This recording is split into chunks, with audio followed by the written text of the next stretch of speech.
ఏలూరు జిల్లా జంగారెడ్డిగూడెం పట్టణంలో 49 అడుగుల ఎత్తుగల ఏకశిలా ధ్వజస్తంభం కలిగి భక్తుల కోరికలు తీర్చి భక్తుల పాలిట కొంగు బంగారమై పట్టణ ఇలవేల్పు దేవతగా వేంచేసియున్న శ్రీ నూకాలమ్మ అమ్మవారిని సుందరంగా అలంకరించి విశేష అలంకరణలో దర్శనమిచ్చారు. ఆలయ కళ్యాణ కళావేదిక వద్ద ఉత్సవమూర్తికి పంచామృతాలు, పుణ్య నదీ జలాలు మరియు వివిధ రకాల పండ్ల రసాలతో అభిషేకం చేశారు. మూల విరాట్కు ఏకాదశ హారతి పూజలు, వేద దర్బారు సేవ, చతుర్వేద స్వస్తి, నీరాజన మహామంత్ర పుష్పం మరియు సాయం సంధ్యా హారతి పూజలు అర్చక స్వాములు నిర్వహించారు.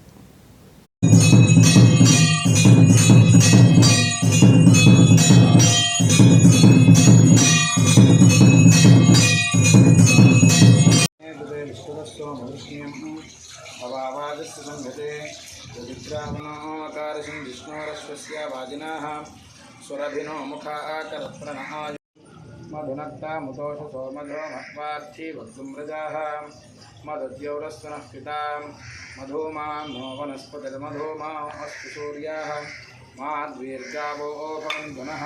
ఓం శ్రీ గురుభ్యో నమః. ఓం శ్రీమాత్రే నమః.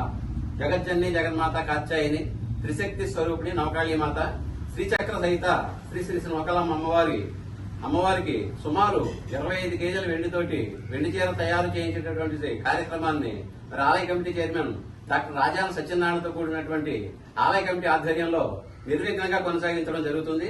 మరి ఈ కార్యక్రమంలో భాగంగా జంగారెడ్డిగూడెం వాస్తవ్యులు తల్లాడి సత్యబాబు, శ్రీమతి కనకదుర్గా దంపతులు 50 తులాల వెండిని అమ్మవారికి సమర్పించి ఉన్నారు.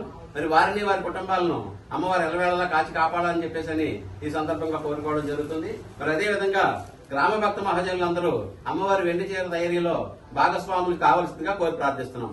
ఓం శ్రీమాత్రే నమః. జంగారెడ్డిగూడెం పట్టణానికి ఉత్తరాన వేంచేసినటువంటి శ్రీ శ్రీ శ్రీ నూకాలమ్మ అమ్మవారి యొక్క దివ్యాలయ క్షేత్ర సన్నిధానం నందు అమ్మవారికి వేకువజాము నుంచి విశేష పూజాది కార్యక్రమాలు, లలితా సహస్రనామ కుంకుమార్చనలు, శ్రీ సూక్త విధానంగా అమ్మవారికి షోడశ ఉపచార పూజలు, అమ్మవారి యొక్క వత్స విగ్రహానికి విశేషంగా పంచామృతములతో సుగంధ జలములతో అమ్మవారికి అభిషేక కార్యక్రమం,